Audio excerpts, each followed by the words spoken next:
Madam Chair, we have a quorum. Perfect. Then I think let's call the meeting to order because we have a packed schedule and I want to get started. So welcome everybody to our meeting today. So happy to see all of you. For those who are calling in, can you please identify yourself? And I only see a couple of numbers, but if you could put it in the chat box so we know who you are, I appreciate it. Please use the participant tab to raise hands so I can call on you. So with that, I call the meeting to order and I'm asking our new member, Russell Betts, to lead us in the Pledge of Allegiance.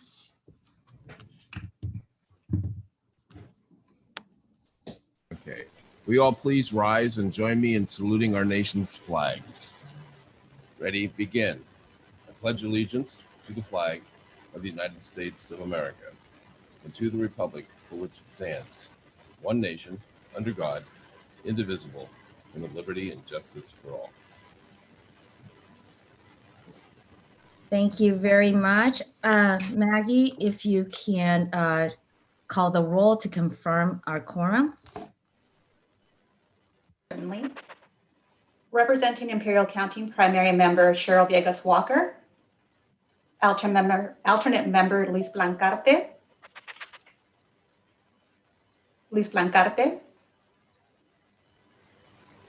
Representing Los Angeles County, primary member Margaret Finlay. I'm present. Alternate member Rex Richardson. Representing Orange County, primary member Wendy Bucknam. Present, thank you. Alternate member Peggy Huang. I'm here. Representing Riverside County, primary member Russell Betts. Present. Alternate member Ray Santos. Yeah, thank you. Representing San Bernardino County, primary member Deborah Robertson. Alternate member Larry McAllen. I'm here. Representing Team Ventura County, primary member Carmen Ramirez. I'm here. Alternate member Mike Judge.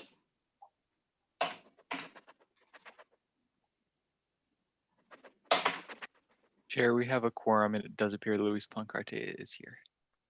Good morning. I am here as an alternate member. I was just fighting with my microphone. Welcome. All right. Well, thank you. We are holding this orientation session telephonically and electronically, given the executive orders and public health directives limiting public gatherings due to COVID-19 and the new reality that we have just woken up to this morning to a shutdown. So I would like to thank everyone for participating remotely. Before I open the public comment period, here are some housekeeping items. Detailed instructions on how to join this meeting, either by computer or by phone, have been provided in advance and also included in today's agenda packet. For those who have joined the meeting by phone, please press *6 to mute and unmute your phone. If you wish to raise your hand to be recognized to speak, press *9. To reduce background noise, please ensure that your microphone is muted when not in use. For now, I will open the public comment period. I will remind all of you that there are two ways to provide comments and be heard. First, you may submit written comments via email to housing@scag.ca.gov. Written comments received after 5 p.m. on Friday, December 4th, 2020 will be announced and included as part of the official record of the meeting. Staff, Maggie, see, it's already started. He's Zoom bombing. Do we have any written comments today? Thank you, Chairwoman. No public comment pertinent to this special session. Okay, I barely heard you. We don't have any written comments? Received via email. Okay, great. Secondly, you may verbally address the appeals board and will be allowed 3 minutes to speak. Use the raise hand function on your computer or *9 by phone. and wait for staff to announce your name or phone number. Please note the public comment period is limited to 20 minutes today. And if we reach that limit, you may email your comments to housing@scag.ca.gov, which will be part of the meeting record. Do we have any members of the public with hands raised?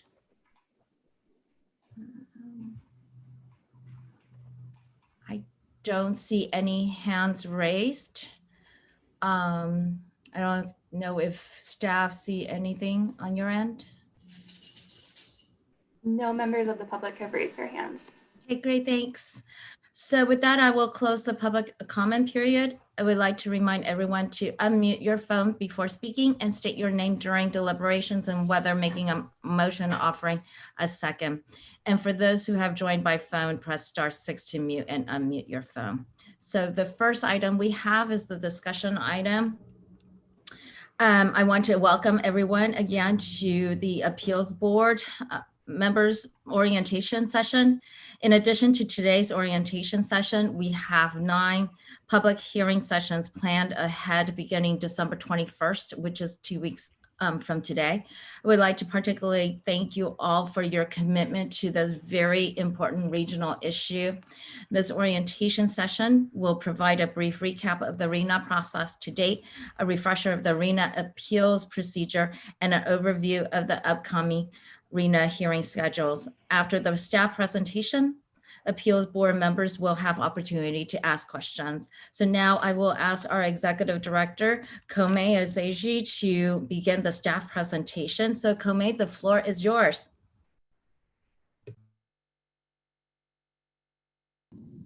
Thank you. Good morning, Madam Chair. Thank you all and board members for joining us today, and also all members of the public.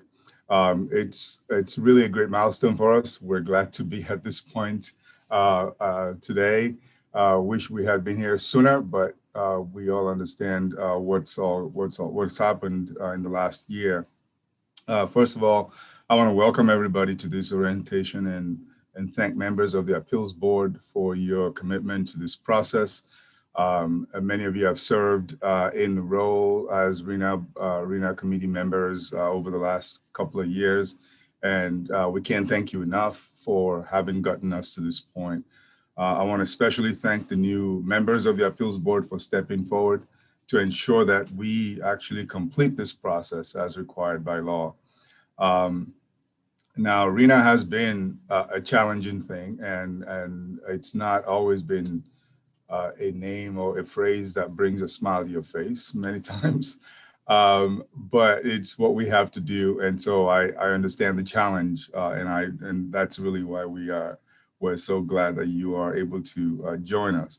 But we have work to do. I think one of the things to keep in mind is with COVID-19, with all of the issues that are going on, we still have a housing crisis that underlies all of the issues in our region. And it continues to be an existential issue. And our work is a part of trying to solve for that housing crisis.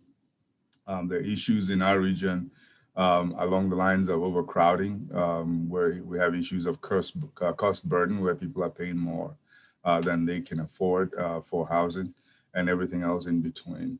These are part of what I think this process is intended to resolve, and we want to do our part in meeting that. Despite all of these challenges that we face over the last year plus with the workload that our staff has had, I'm really proud as to how the RHNA subcommittee, the regional council, and our staff have handled the process so far. I think we been able to show ourselves credible in maintaining probity in the process. I'm especially proud about the high level of transparency we've been able to bring to the process. We can quibble all we want about the number and how high the number is. I think hopefully what we don't argue about is the transparency in the process. And that's been one of the major important things for us at SCAG. I appreciate the work of the regional council and the committee in getting through the methodology process. I think that has sort of maintained us in good standing. The purpose of today, though, is to get everybody on the same page.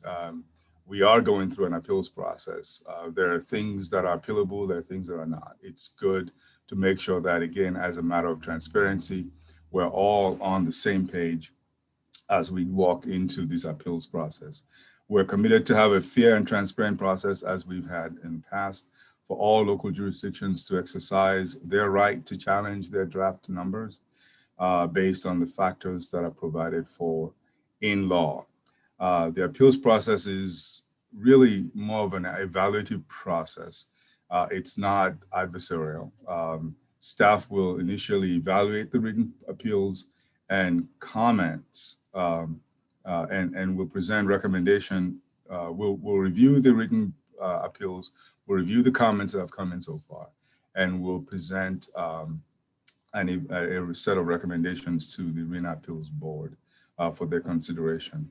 We also must remember that appeals and decisions on appeals are not just about the specific issues raised by each jurisdictions, and so there might be some other things to consider. Any reduction to the draft RHNA allocation will cause increases in other jurisdictions. There are, I believe, 148 other jurisdictions who are not the subject of any appeals. And so even though we have an unprecedented number of appeals, the majority of our jurisdictions are not involved. 148 of our jurisdictions out of 197 are not subject to any appeals. So as always, I urge that you consider the RHNA appeals process in a regional light as well. I know there are issues that are local and they're important, no minimizing that. But we also have to look at it from a regional perspective, given that the majority of our jurisdictions are really not involved.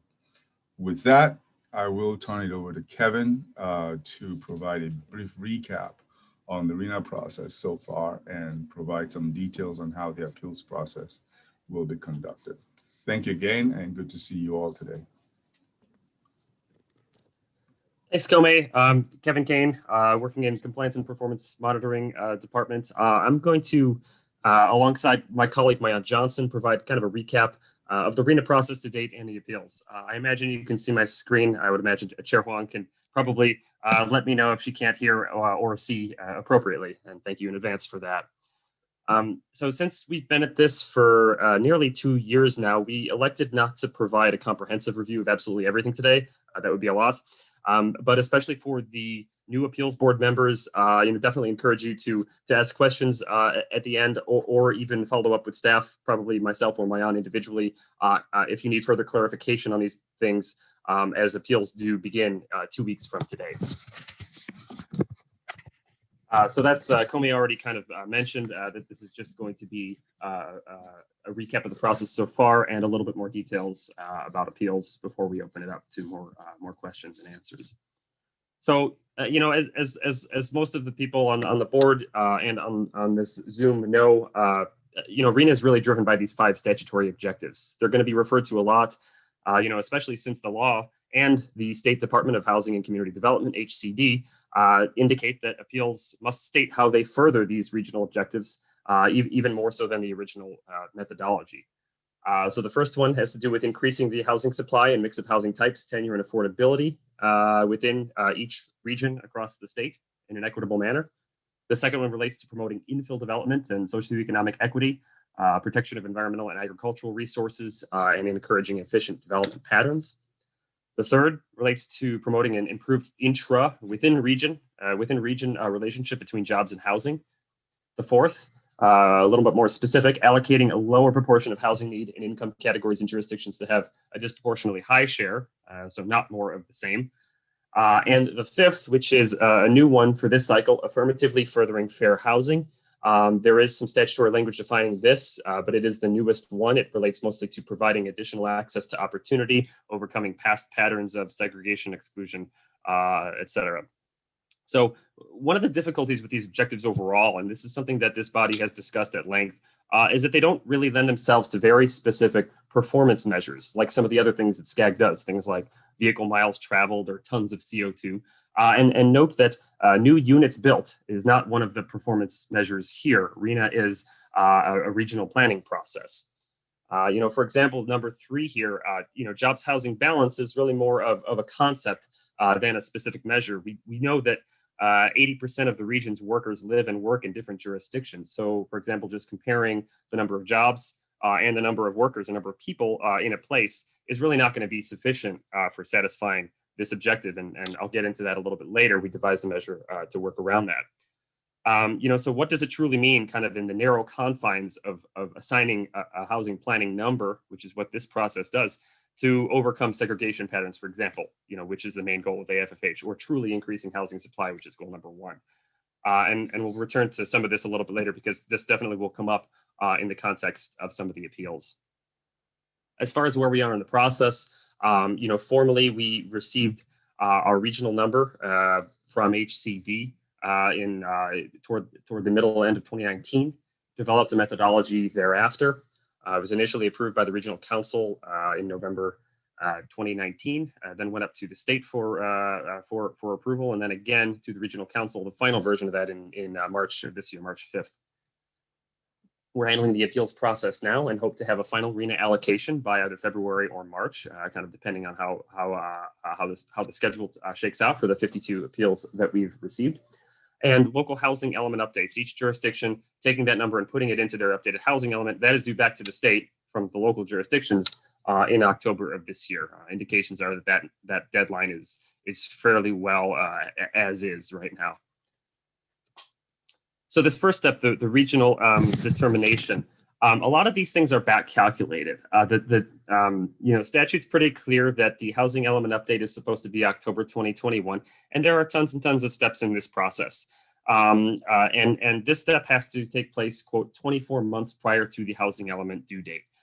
So by October 2019, HCD was obligated to give us a regional number.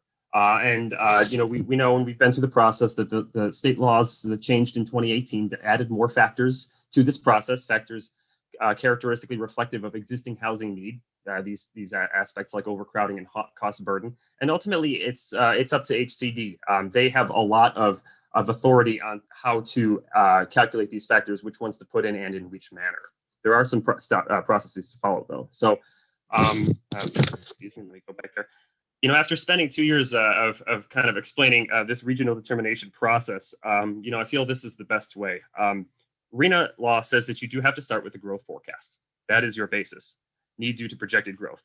Then HCD can add from a wide range of other factors.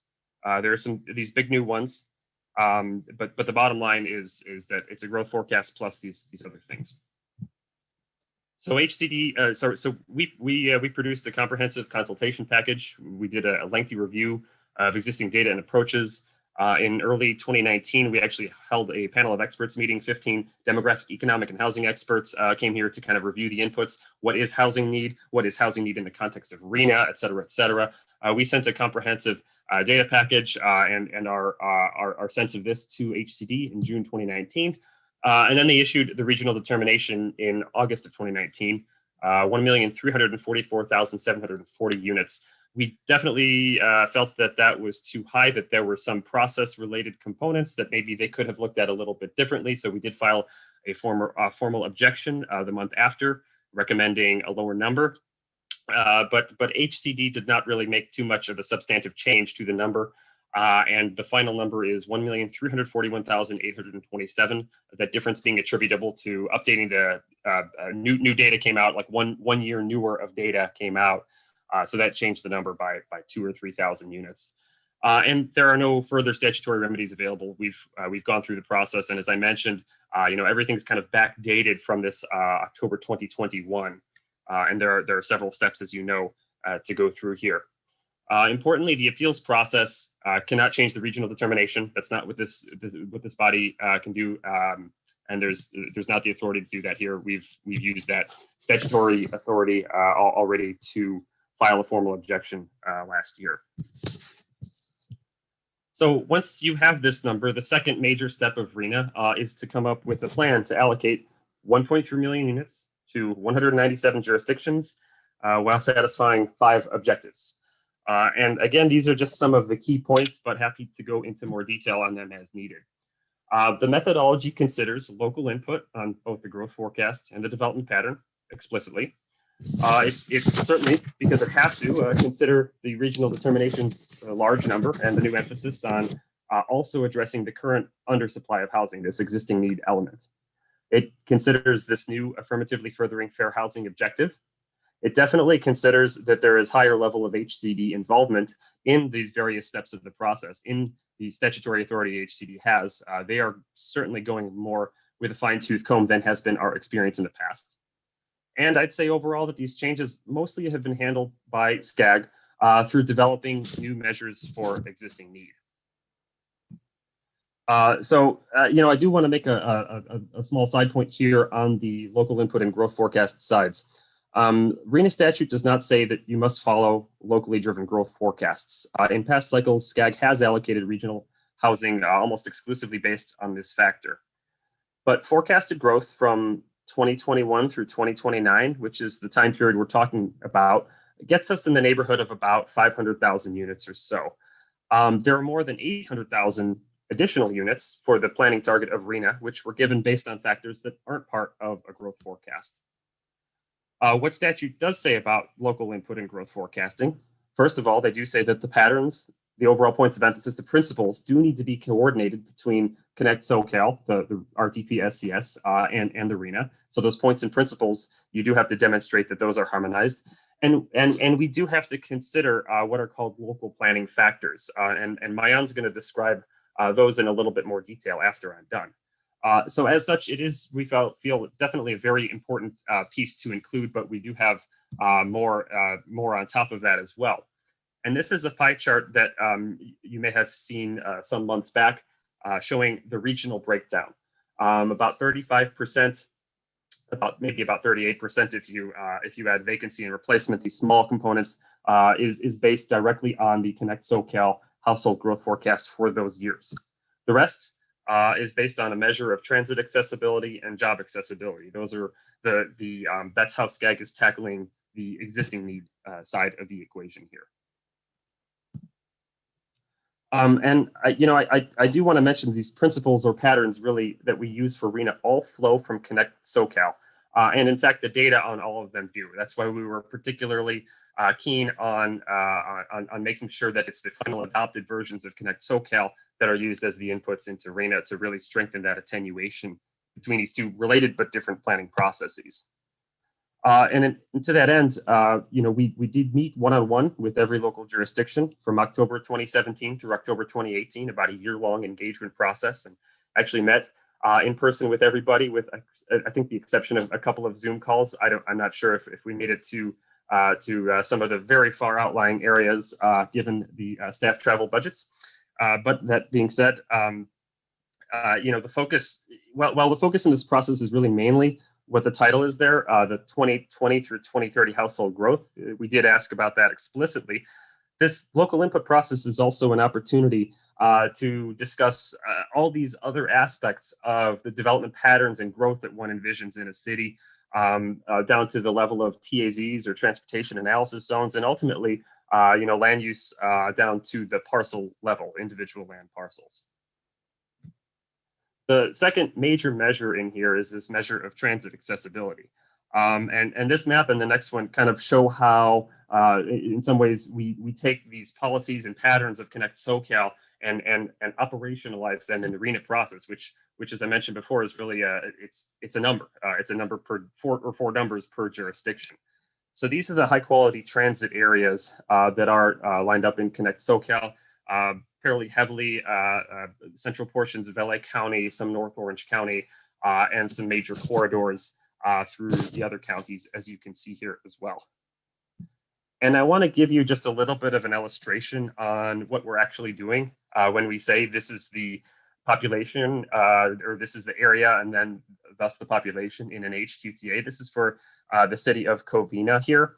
And it looks like Covina has It looks like a kind of a bus line kind of around its northern border that has a good headway, 15-minute peak headway or better.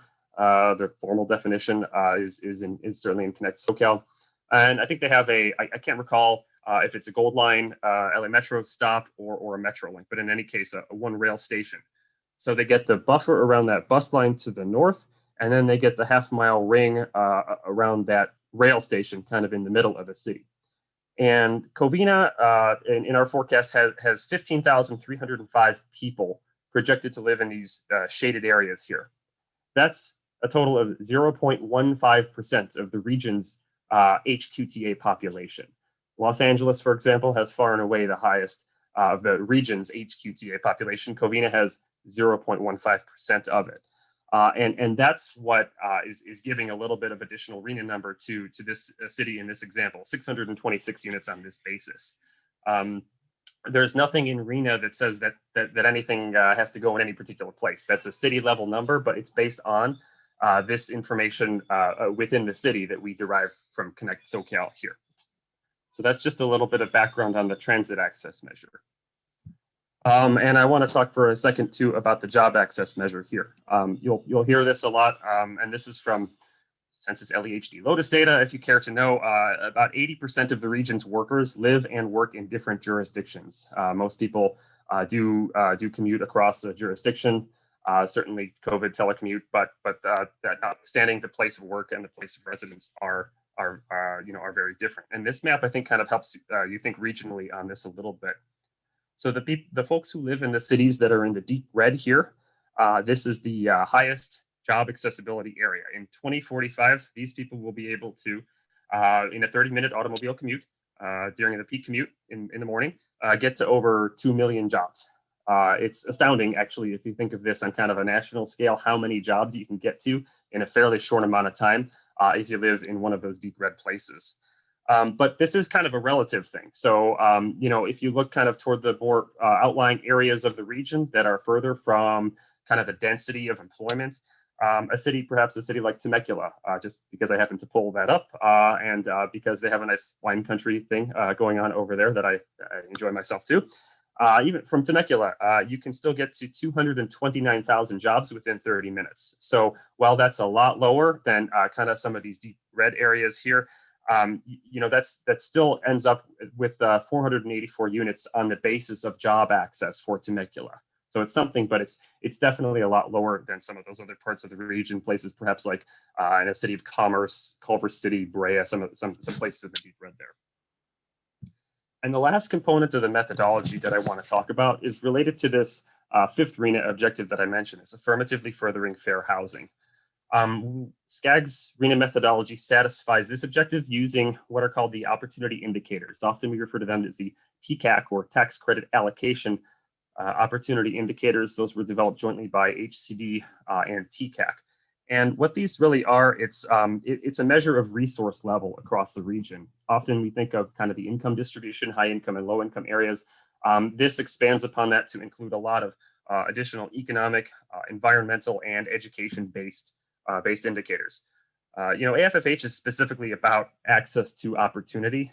So that's why the inclusion of this is particularly well attenuated here. Indicators of poverty, PM 2.5, hazardous waste, math proficiency, graduation rates, etc. And the objective here is if you over-concentrate units in the lower opportunity areas, you're not going to satisfy this regional objective of providing access to opportunity. So if I were to scroll back to, for example, a regional HQTA map or a regional job access map, if you kind of have an understanding of the urban geography here, this does end up putting a lot of units in some of the parts of the region which characteristically score low in these opportunity indicators. Some parts of LA County, perhaps some parts of the rest of the counties as well. So how SCAG actually used this and addressed this is to see how much of a city's population is in one of the low resource areas for this score. And basically for cities with more than half of their population in the low resourced areas, they're capped. They're basically capped here based on their 2020 through 2045 Connect SoCal household growth. the bar on the left. You'll see this referred to either as disadvantaged communities or DACs or extremely disadvantaged communities in some sense. Apologies on behalf of us. Sometimes the terminology, because it's satisfying various objectives, comes from various places. Sometimes the terminology isn't perfect, but that is all referring to the same thing in this instance. So we do have a handful of jurisdictions for whom the job and transit access measure in particular puts them so far above and beyond that it would be generally inconsistent with this objective 5 of AFFH if we were to allow that to happen. So that's why we have this this component of the methodology as well that reallocates that what we call or is referred to sometimes as residual need. So it may seem like a little bit of an add-on because we definitely don't talk about it as much, but that is a part of the methodology linked to that statutory objective. So all of what I've talked about here as far as the methodology is concerned it did go to the Regional Council and was approved in draft form in November and then again in final form in March of 2020. And I believe I mentioned before this notion of performance measures. How do we actually evaluate these 5 objectives, going back there? We spend a lot of time developing these factors.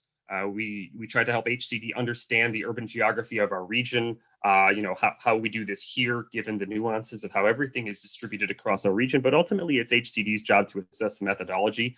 And they found that the methodology that we presented to them does further the 5 statutory objectives of RHNA. They specifically did call out the use of what they call objective factors, specifically linked to in the existing need methodology.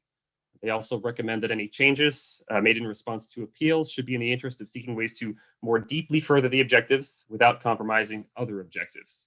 So that, to some extent, is the task order here.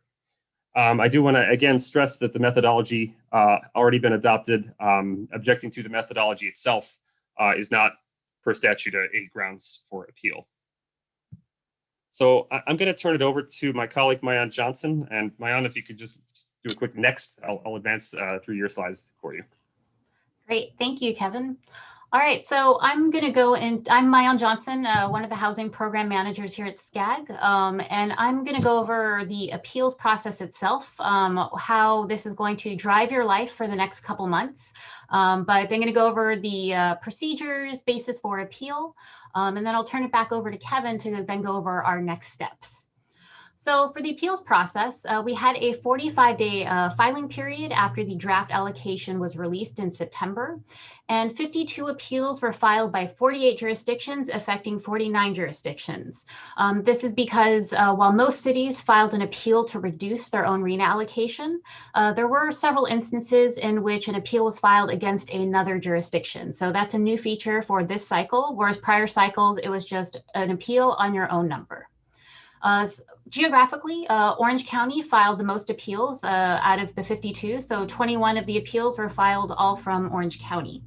But geographically, only 7 appeals are filed outside of LA and Orange counties. So the majority of appeals are from the LA and Orange County regions.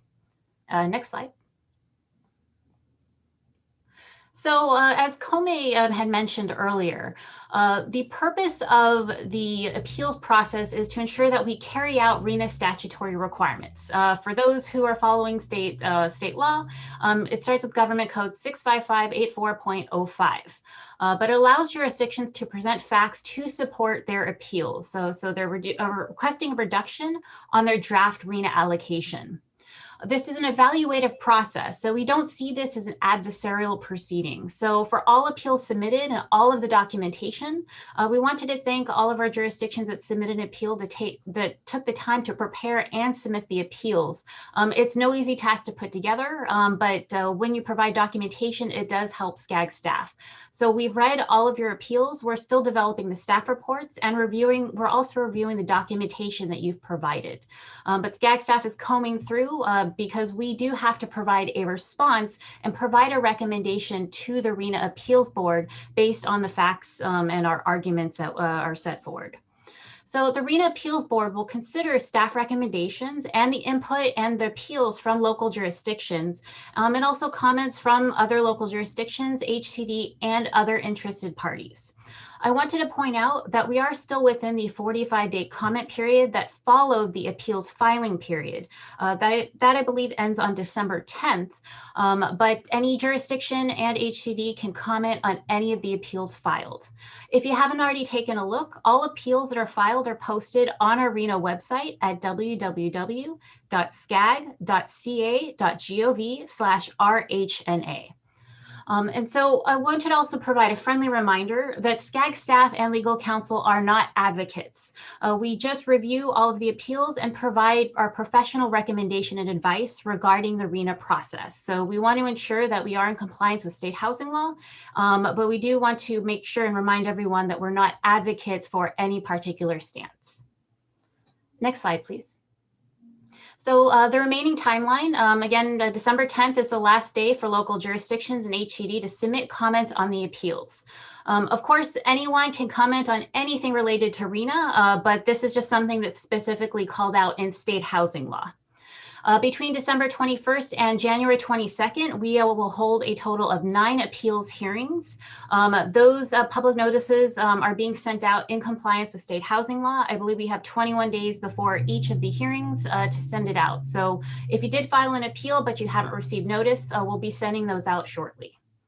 The appeals board determination after all appeals are heard will be in mid-February. So that's about 2 weeks to prepare and compile all of the determinations from the appeals hearings and to fold them in.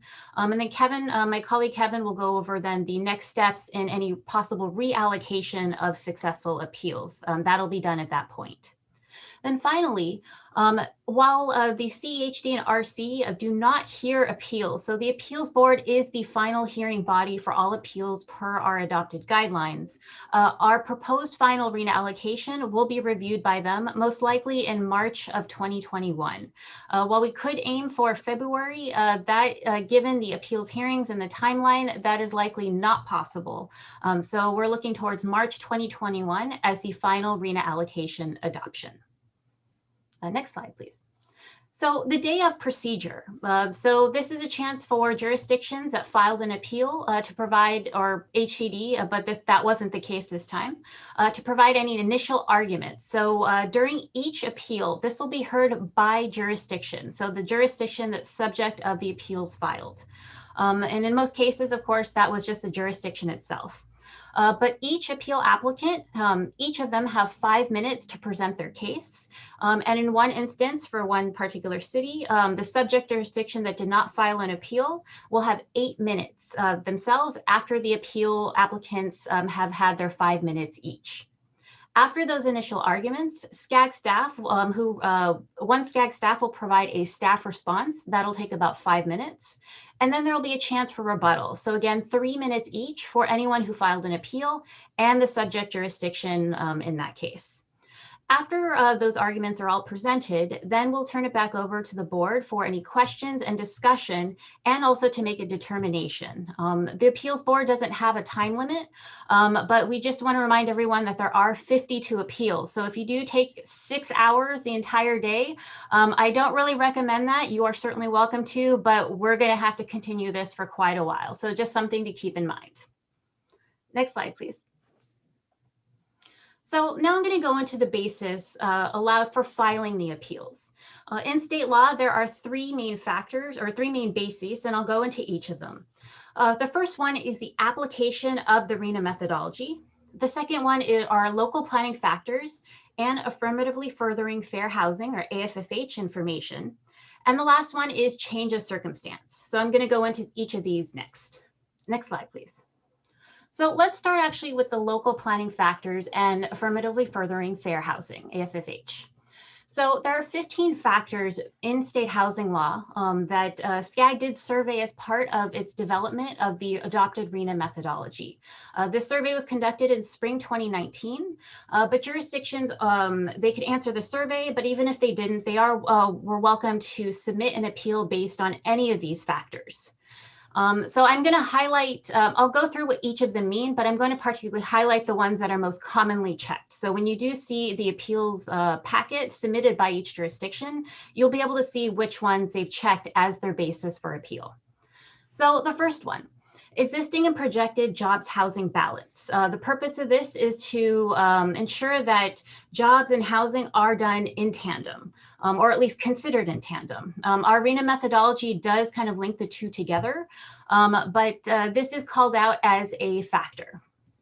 The next one is sewer or water infrastructure constraints for additional development.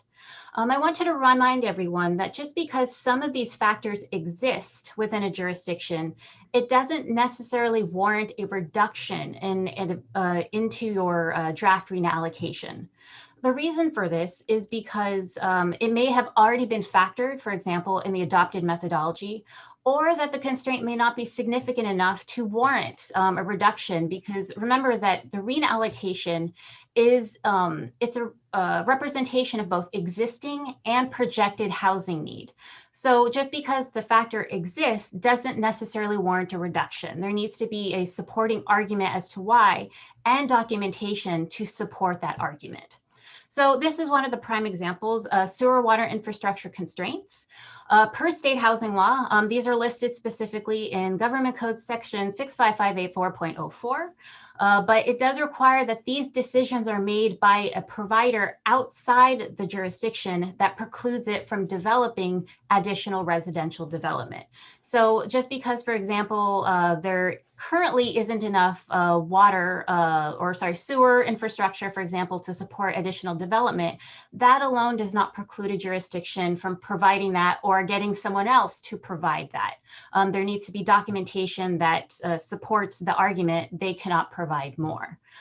So this is something that has commonly checked. The third one is actually, I would say this is my third RHNA cycle, the most commonly cited basis for a reduction in RHNA allocation, availability of land suitable for urban development. So this is actually just a snippet of the full definition provided in state law. This is just a shorthand, but what it means, the full statute actually goes into language requiring that a jurisdiction not just look at the availability of land, but also looking at increased densities, alternative sites and zoning tools, opportunities for infill development, and other types of planning tools to support their housing need. And then state law also requires that SCAG cannot consider, the Council of Governments may not limit its consideration of suitable housing sites to existing zoning ordinances and land use restrictions of a locality. So we are prevented from just considering current zoning.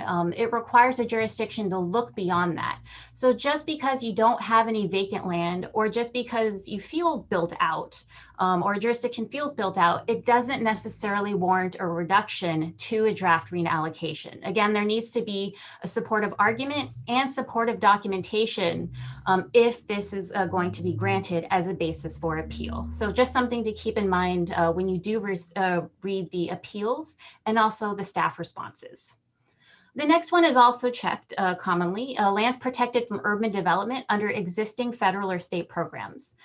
This one is also something that is outside a jurisdiction's control, but it's also something that just because it exists doesn't necessarily warrant a reduction. A lot of these lands protected from urban development have already been considered in the RHNA methodology and have been considered, for example, in our Connect SoCal plan. So it's not as if it's an unknown and this has never been incorporated. So just because it exists doesn't necessarily warrant a reduction. Next slide, please. So a few of the others, the next ones, county policies to preserve prime agricultural land and city-county agreements to direct growth towards incorporated areas of the county. I don't believe any of these were checked for this cycle, but this is just something that may affect a few jurisdictions. And again, these are existing policies or agreements that direct growth to certain areas that are already urbanized or infill development. 7 and 8, distribution of household growth assumed for purposes of comparable RTP plans or our Connect SoCal plan. And then the region's greenhouse gas emission targets.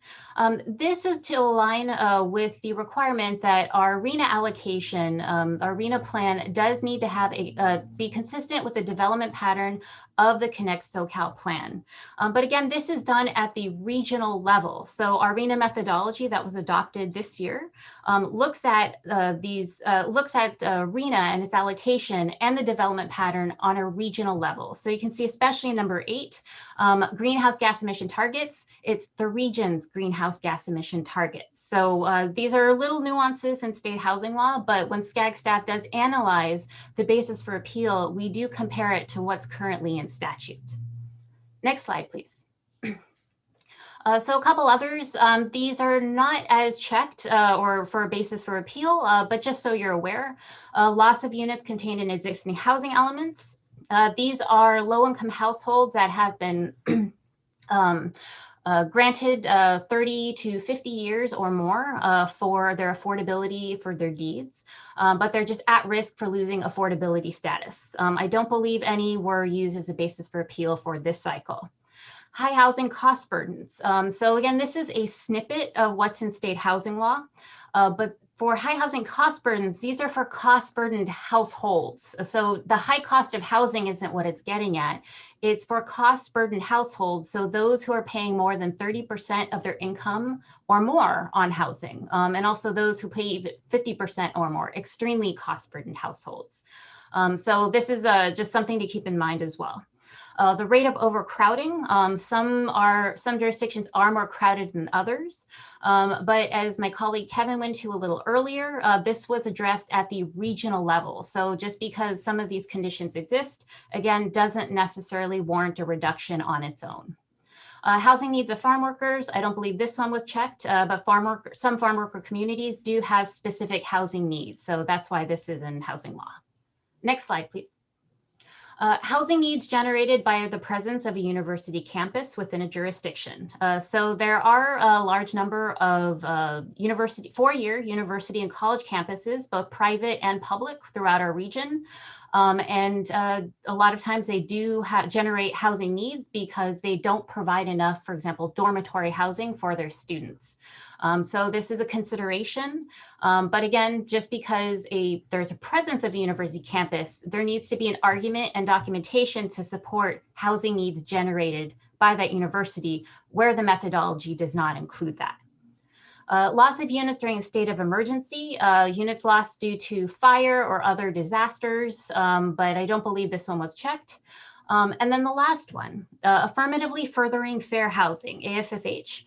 The objective, as Kevin mentioned earlier, is to ensure that you increase access to housing for historically disadvantaged groups. So this, on a regional scale, our methodology does try to align lower income households to higher resource areas. So AFFH, there isn't quite one singular argument why underlying this, why it should be granted or not granted, but we do have to make sure that it does further the objective of AFFH. Next slide, please. So those cover the local planning factors. The other two, application and methodology, a friendly reminder that while many jurisdictions have checked this box, the basis for this appeal is the application of the methodology. It's not an appeal of the methodology itself.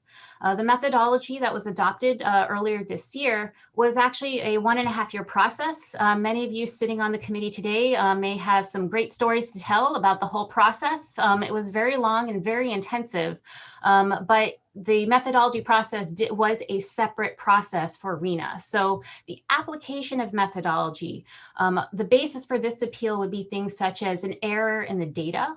So for example, there's something incorrect that was applied to the jurisdiction and there's documentation to support that. Or other forms, for example, if there's an incorrect boundary that was used for a jurisdiction, that would be an application of methodology basis. It's not the methodology itself. And then finally, change of circumstance. While this can only be used by where the change occurred, the full definition is that it's an unforeseen and significant change of circumstance But just because one occurred does not necessarily warrant a reduction in a draft RHNA allocation, because some change of circumstance have affected all of our SCAG jurisdictions. For instance, obviously the big one right now, for example, is COVID. It has affected. I don't think there's a single jurisdiction in the SCAG region that has not been affected by this change of circumstance. So it has to be shown that it's unforeseen, significant, it's disproportionately impacting that particular jurisdiction that's filing, and it has to be a significant enough circumstance that for the next decade, so basically through this this planning period through 2029, that change of circumstance has that big of an impact. So it does need to meet certain parameters in order to be significant and unforeseen. Next slide, please. So there have been questions about what can't you appeal on, because I just outlined a lot of things where you can appeal. So you might see this in a few RHNA appeals that have been filed, but we just want to remind the appeals board that there are separate processes for what has been written or as used as a basis for an appeal. So what can't be appealed is, for example, the regional determination number. So that 1.3 million, while we do understand that there has been a lot of frustration with this number, that some jurisdictions are appealing this number, the appeals can't be granted based on the regional determination. So there's a separate processes for this, so that cannot be granted as the basis for appeal. And the RHNA allocation methodology. Again, this is the application of the methodology that should be appealed, not the methodology itself. Next slide, please.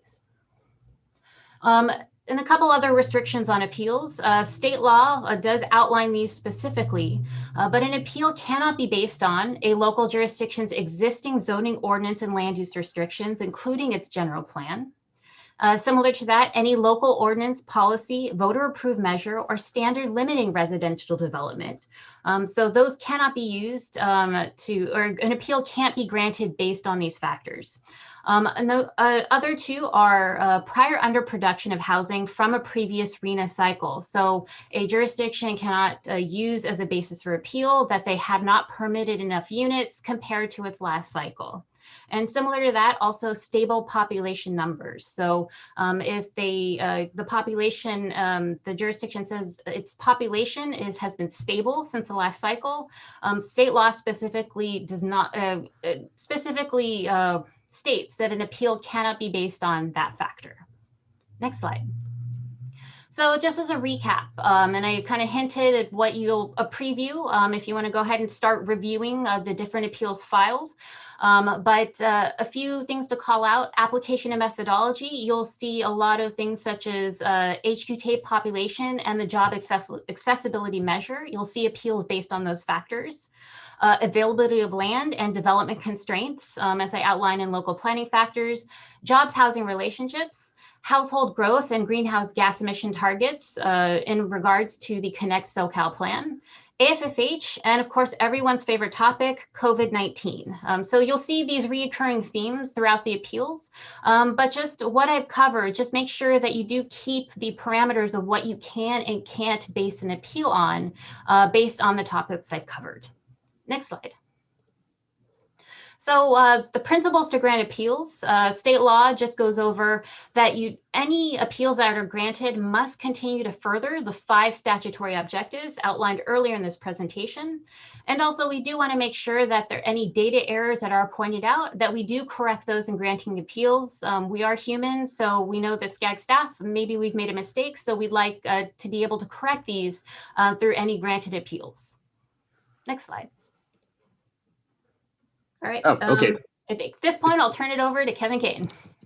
All right, this is back to me here. I imagine you can hear me all right.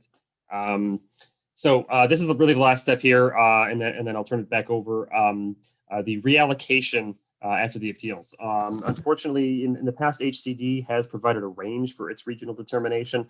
This time they gave us 1,341,827 units on the dot.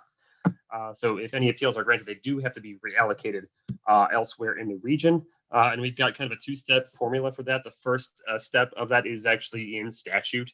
If it's under 7% of the total amount, which is about 94,000 units in our case, then you just reallocate it proportionately to the original methodology.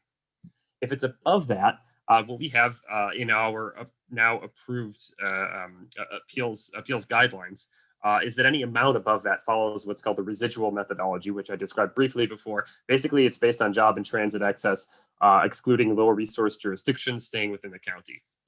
However, I do want to point out that the appeals filed are about 8.1% of the region's total, plus 5 of the appeals did not specify an amount. So it would be quite a tall order probably to get to this second stage. So what I'm just going to try to illustrate here is just looking at that first type of proportional appeal. How will a successful appeal affect other jurisdictions? And so as you're reviewing appeals, if you say if the request is to grant a reduction of say 1,000 units, technically we don't know if it's going to be exactly 1,000 or just maybe a tiny bit different from that until that absolutely final stage. So bear in mind, because of this reallocation, you're working with a kind of an approximate number until the very, very end. But we put this table together here to kind of give you a sense of how the successful appeals are going to affect other jurisdictions. So this is kind of based, again, like I said, on the assumption that we're under 93,928 for the amount of successful appeals that you grant. And this is based on, so it's all based on the percentage of a jurisdiction's current RHNA. So I've got 4 example cities for you. What I'm calling here a top 12 RHNA city. So one of the top 12 in the region, having about 1% of the total RHNA. So about 13,400 units. That's the first one. The second one I'm going to call like a top 20 RHNA city. That's a city getting exactly 10,000 units.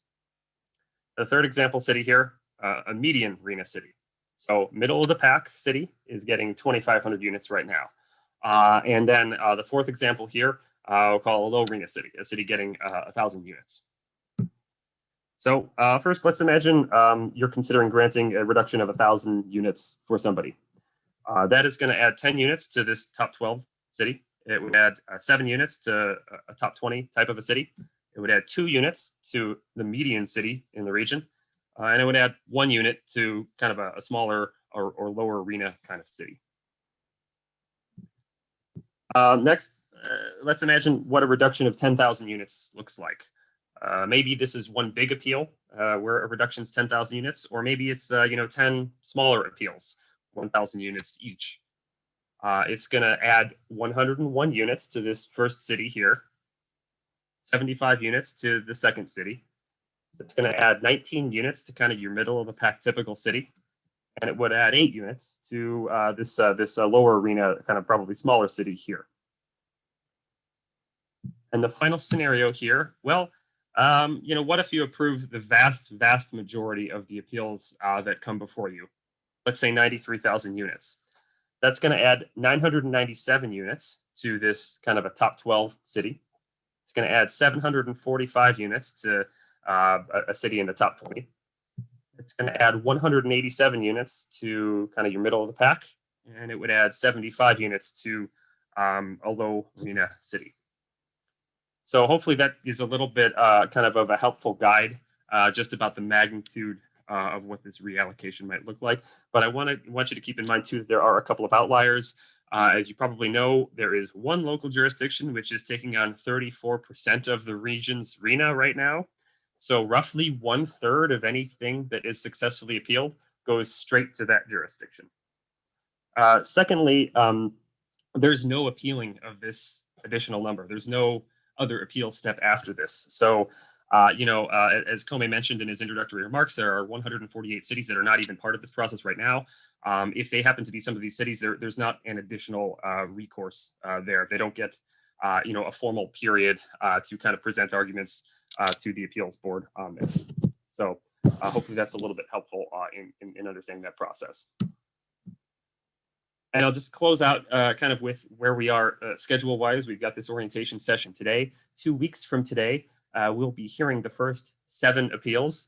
That would be all of the appeals outside of LA and Orange County, San Bernardino, Riverside, Imperial.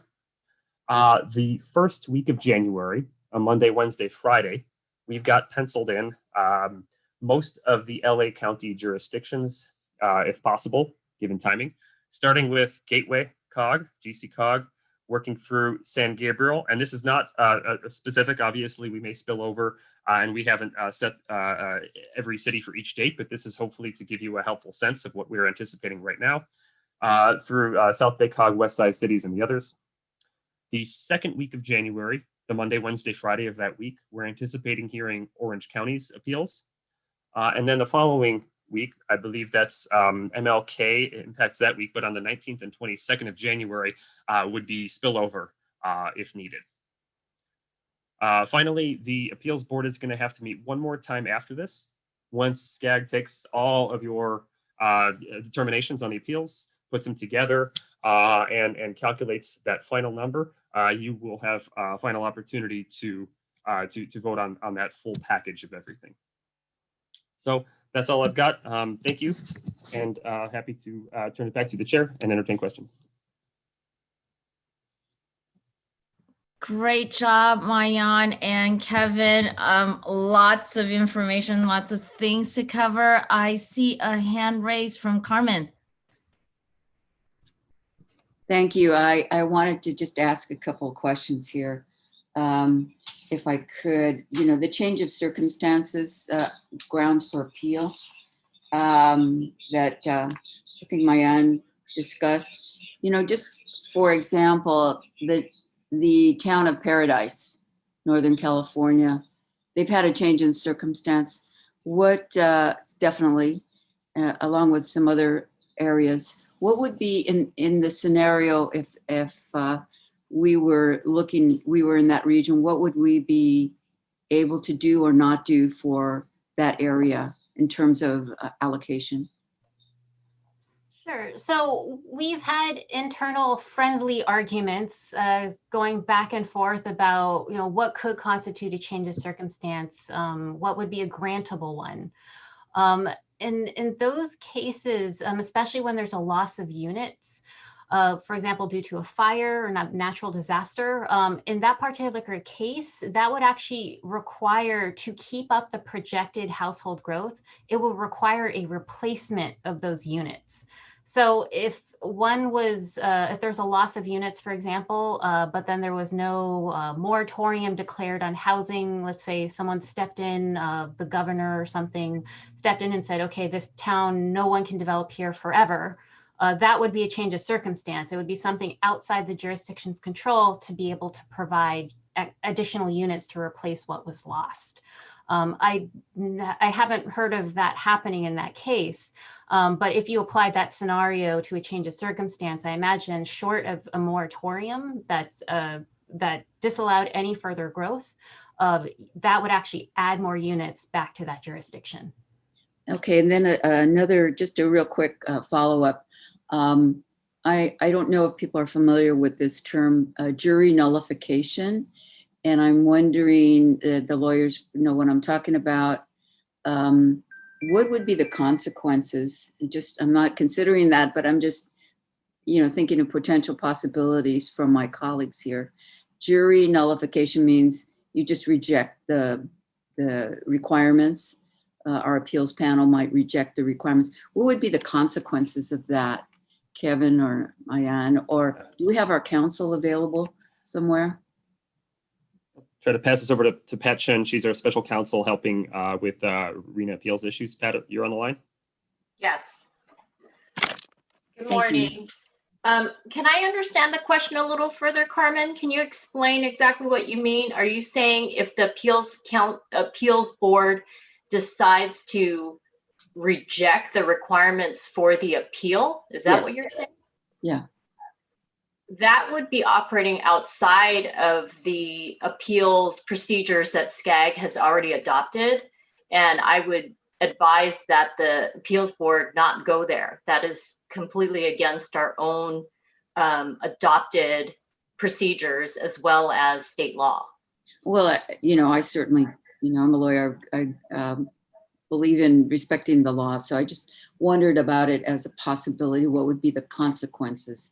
Operating outside state law would impose some penalties, I would assume, on SCAG. Is that correct? Yes, I think housing advocates or other interested parties could definitely sue the appeals board for operating outside of the procedures that are in place, both under state and under the local procedures, SCAG's local procedures that have been formally adopted. Just to be clear, I'm not proposing that. I wouldn't do that. Okay. But I wanted to just have it explain what the consequences would be. Thank you very much. Thanks for No your problem. awesome. Margaret, you have a question? Yeah, thank you, Peggy. Okay, and this would be for either Kevin or Mayan. Your explanations and your PowerPoint were very good.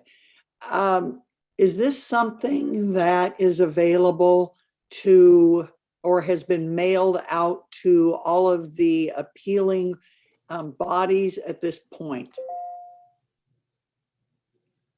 We're intending to, we're posting this immediately after the session, since this is all information provided only in kind of an orientation and workshop format. That's the route we went to have this this available afterwards. Meg or Maggie, I'm not sure if there is any additional clarification on that point, but that's my understanding. Okay, and again, it was excellent. To a certain degree, it almost seems like if people understand this, it'll be like, oh, well, okay, I guess then maybe we need to withdraw something. I just don't know. Obviously, everybody was up in arms, not only about the number that came down from HCD, but then obviously the allocation once that came in. So I just wanted to make sure that they had the same opportunity that we have to take a look at this, so they'll understand where we're coming from when we start discussing this.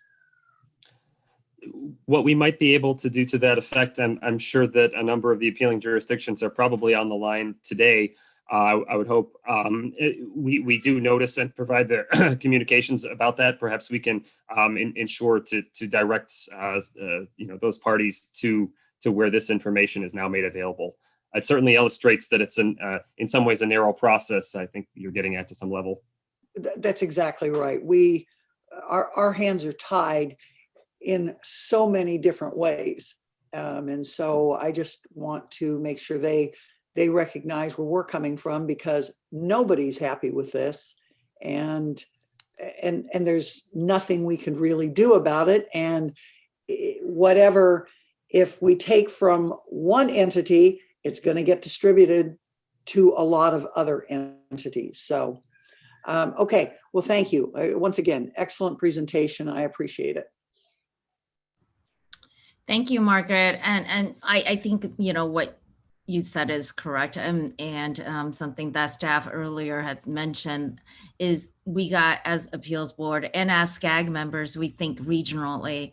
It's just very unfortunate. Let's just call it what it is. RHNA has literally pit us against each other. And I think it's very important for this body to be very fair-minded that we need to think regionally. And in order to represent all of us, not just here on RHNA issues, but on the economy, recovering from COVID, transportation, greenhouse gas emission doesn't happen in one city. It affects the entire region. So we must have that in mind as we move forward, not just here at the RHNA subcommittee, but as well as regional council members.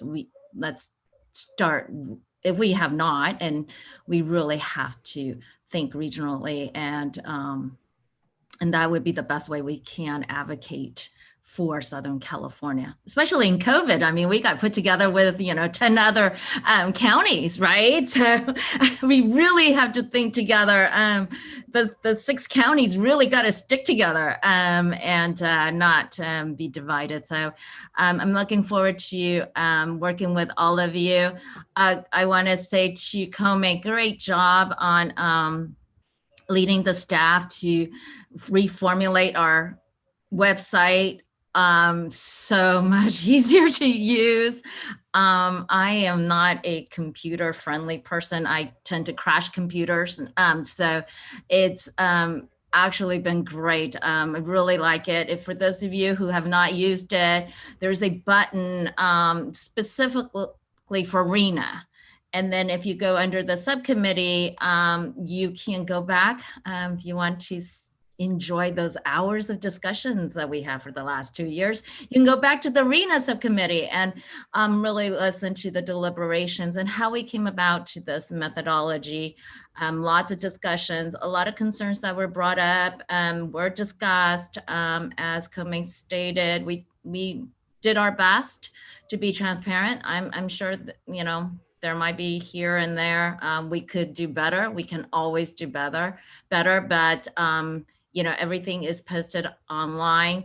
Mayan and Kevin have always been available to everyone. They've worked way past their pay grade to provide information and support to members of the Regional Council and this committee.